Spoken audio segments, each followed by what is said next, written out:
అందరికీ నమస్కారం. కథ ప్రత్యక్ష సాక్షి. వెతకబోయిన తీగ కాలికి తగిలిన విధంగా శేషగిరి నాకు బజార్లో తటస్థపడ్డాడు. అయితే అతడు కాఫీ హోటల్లో దూరడం వల్ల నేను బయట కిల్లి కొట్టు వద్ద ఎదురు చూస్తూ ఉండిపోయాను. శేషగిరి నాకు స్నేహితుడు కాదు, అయ్యే అవకాశం కూడా లేదు. అతనికి నాకు అంతస్తుల్లో చాలా భేదముంది. నేను మామూలు బడిపంతుల్ని, అతను లక్షాధికారి. అతను నన్ను ఏమయ్యా బడిపంతులు అంటే నేను అతన్ని నమస్కారమండి శేషగిరి గారు అని పలకరిస్తాను. ఇద్దరం ఇంచుమించు సమవయస్కులమే. శేషగిరికి 3 కొడుకులు. పెద్దవాడికి ఇప్పుడు 20 ఏళ్ళు ఉంటాయి. రెండోవాడికి 18, మూడోవాడికి 14 ఉంటాయి. రెండోవాడికి మూడోవాడికి మధ్య 15 ఏళ్ల ఆడపిల్ల ఉంది. శేషగిరి పిల్లలందరికీ నేను ప్రైవేట్ చెప్పాను. చివరి ఇద్దరికి ఇంకా చెప్తున్నాను. అదే మా పరిచయం. నాకు 3 పిల్లలు. పెద్దమ్మాయి వరలక్ష్మికి 19వ ఏడు, రెండో అమ్మాయి రామావతికి 16 ఏళ్ళు, ఆఖరివాడు రామనాథానికి 12 ఏళ్ళు. 4 రోజుల క్రితం వరలక్ష్మిని చూసుకునేందుకు పెళ్లివారొచ్చారు. నా కూతురని అనకూడదు కానీ వరలక్ష్మి చక్కని చుక్క. ఏ పెళ్లివారికైనా ఆమె అందం వెంటనే నచ్చుతుంది.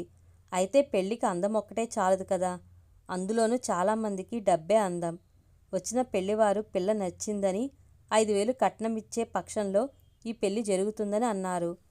5,000 ఇవ్వలేనని ఖచ్చితంగా చెప్పేశాను. వరలక్ష్మి పేరు చెప్పి రామావతి, రామనాథముల భవిష్యత్తులో చీకటి నింపడం నాకిష్టం లేదు. నా షరతులు నేను చెప్పేశాను. పెళ్లి గుడిలో జరుగుతుంది. కట్నం 1,116 మించదు. ఏ ఇతర లాంఛనాలు జరపలేను. నా మాటలు విని ముఖం ముడుచుకుని వెళ్ళిపోయారు పెళ్లివారు. కానీ పెళ్ళికొడుక్కి పిల్ల బాగా నచ్చింది. అతని ముఖం చూస్తుంటే తెలుస్తుంది. కానీ నేను మరింక ఆశలు పెట్టుకోలేదు. అయితే ఆశ్చర్యకరంగా నిన్న పెళ్లివారింటి నుంచి కబురు వచ్చింది. కుర్రాడికి నచ్చిన కారణంగా నా షరతులన్నింటికీ అంగీకరించామని, ఎటొచ్చి కట్నం మాత్రం 2,000 ఇవ్వవలసి ఉంటుందని చెప్పారు. వాళ్ళింతగా దిగివచ్చినప్పుడు నేను పట్టుదలగా ఉండకూడదనిపించింది. అందుకే నా అంగీకారాన్ని తెలియబరిచాను. మంచి ముహూర్తం ఒకటి ఈ నెలలోనే చూసి పెళ్లి జరిపించేయాలని మగపెళ్లి వారు అభిప్రాయపడుతున్నారు. కుర్రాడు గుమ్మస్తా ఉద్యోగం చేస్తూ దగ్గర నెలకు 400 సంపాదిస్తున్నాడు. మనిషి చూడ్డానికి లక్షణంగా ఉన్నాడు. వినయంగా ప్రవర్తిస్తున్నాడు. వరలక్ష్మి ఈ పెళ్లి చేసుకుని తప్పక సుఖపడగలదని నాకు తోస్తుంది. కూతుళ్ళ పెళ్లిని దృష్టిలో ఉంచుకుని నేను నాకు వచ్చే ట్యూషన్స్ డబ్బుని బ్యాంక్లో రికరింగ్ డిపాజిట్లో వేస్తున్నాను. ఈ సంవత్సరం చివరకు 2,500 వస్తుంది. కాబట్టి ఈ పెళ్లి జరగాలంటే డబ్బు నాకు మరీ అంత సమస్య కాదు. ఇప్పటికిప్పుడు మాత్రం ఎవరైనా 2-3 వేల రూపాయలు అప్పుగా ఇవ్వగలిగితే పని సానుకూలమవుతుంది. అలా నాకు సాయపడగలవాడు శేషగిరి. నిన్న రాత్రల్లా బాగా ఆలోచించి అతన్ని వెతుక్కుంటూనే ఈరోజు బయలుదేరాను. ఇంటికి వెళ్తే ఇంట్లో లేడన్నారు. సరేనని వచ్చేస్తే బజార్లో వెతకపోయిన తీగ కాలికి తగిలిన విధంగా శేషగిరి నాకు తటస్థపడ్డాడు. శేషగిరి హోటల్లో సుమారు అర్ధగంట ఉన్నాడు. అతడు హోటల్లోంచి బయటకు వచ్చి ఎవరి వంక చూడలేదు. ఏదో సీరియస్గా ఆలోచిస్తూ అతను పేవ్మెంట్ మీద త్వరగా అడుగులు వేసుకుంటూ వెళ్తున్నాడు. నా అవసరం ఉంది కనుక నేను అతన్ని అనుసరించాను. నా అవసరం అలాంటిది కనుక అతన్ని వెంటనే పలకరించలేక అనుసరించుకుంటూ వెళ్ళాను. సాధారణంగా కాల్లో తిరిగే శేషగిరి ఈరోజు కాలినడకన బయలుదేరడం విశేషమే అనిపించింది. ఆయన డబ్బున్న వాళ్ళు విచిత్ర మనస్తత్వాన్ని అర్థం చేసుకోవడం అంత సులభం కాదు. శేషగిరి వెనక్కు తిరగకుండా, ఎవరికేసి చూడకుండా వడివడిగా అడుగులు వేసుకుంటూ సూటిగా నడుచుకుంటూ వెళ్ళిపోతున్నాడు. అతను 2 సందులు తిరిగాడు. అతనితో పాటే నేనూను.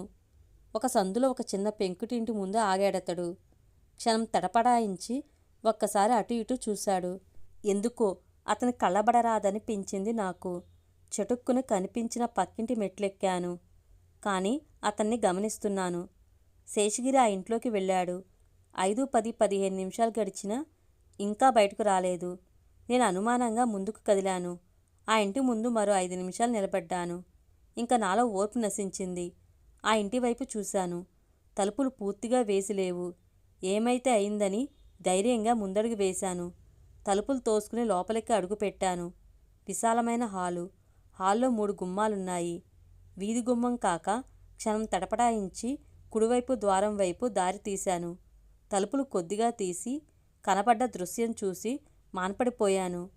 ఒక వ్యక్తి నేల మీద పడి ఉన్నాడు. అతని గుండెల్లో కత్తి దిగి ఉంది. ఆ వ్యక్తి పక్కన కూర్చుని కత్తిపిడిని జేబురుమాలతో తుడుస్తున్న ఒకతను. ఆ వ్యక్తి శేషగిరి. నేను తలుపు తోయగానే శేషగిరి ఉలిక్కిపడి లేచాడు. నన్ను చూసి అప్రయత్నంగా "నువ్వా పంతులు" అన్నాడు. అంటూనే ముందుకు వచ్చాడు. నా శరీరంలో వణుకు ప్రారంభమైంది. పారిపోవాలనిపించింది. కానీ కాళ్ళు సహకరించలేదు.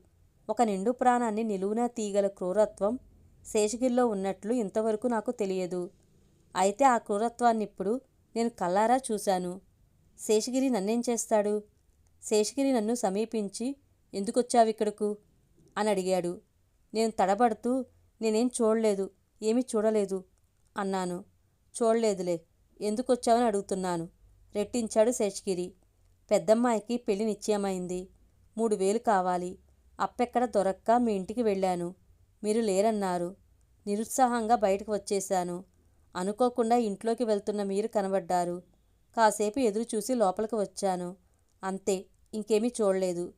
శేషగిరి నిట్టూర్చి జేబులోకి చెయ్యి పోనిచ్చాడు.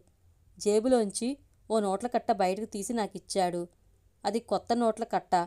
అన్నీ 50 రూపాయల నోట్లు. మొత్తం 5000. అప్పుగా కాదు, ఊరికే ఇస్తున్నాను.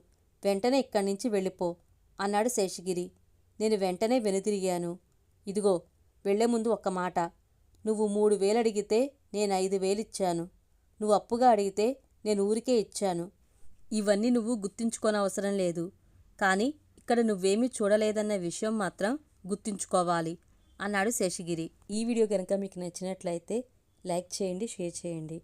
మరిన్ని ఇంట్రెస్టింగ్ వీడియోస్ కోసం మన ఛానల్ తప్పకుండా సబ్స్క్రైబ్ చేసుకోండి. Thank you.